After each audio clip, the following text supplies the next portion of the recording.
Hi guys, good morning. Ito po yung live ni Kuya Lars ngayon.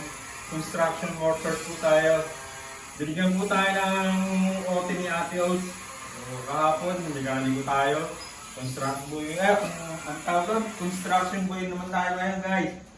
So kailangan itabi ko itong mga graba sa gilid para makatakam dito sa garahe. Hindi po inayos kasi yung mga nag-delivery kahapon eh. Yan guys. Tingnan nyo naman si Kuya Lars, so, yung malaki katawan. So, ayan guys.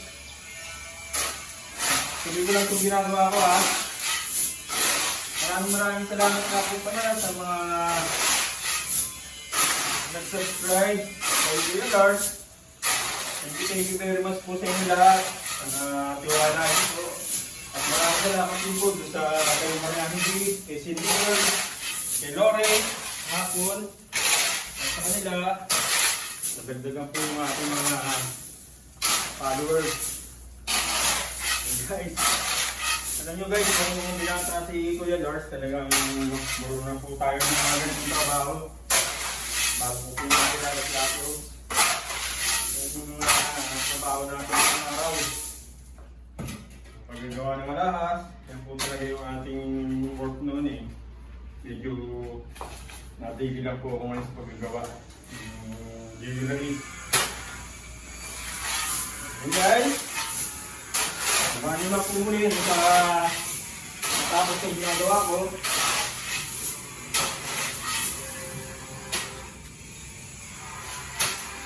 Ayan guys, hinihingal. Kulang sa ensayo kanina ni Kuya Lars eh. So, ayan guys, hanggang sa muli po. Ito ang inyong Kuya Lars! Ay, nako. May utos na naman sa akin si Ate Oz.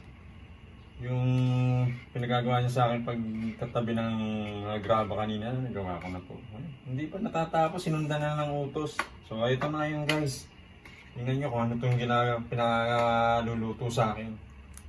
Nagginataang mais tayo, malagkit with bilo-bilo. Okay, so may nakapila pa po akong labahin. Tapos ito. Yan po yung talagang masunurin. Yung pagsunod po sa mga asawa, hindi nangangahulugang sunod-sunuran tayo. Pinakikita lang po natin guys na mahal natin sila. Yun ang patutunan guys. Paluto na yan guys. Maglalaba pa po ako pagkatapos ito. Yan. Sarap-sarap nito. Kakain na naman tayo mga masugid natin tigas-baybay dyan. Gaya nga po ng nasabi ko kanina, hindi yung pagsunod sa asawa ay takusa. Pagkapakita lang po ng pagmamahal natin sa kanila yon. Yan guys. Tama po ba si Kuya Lars? Cheesy.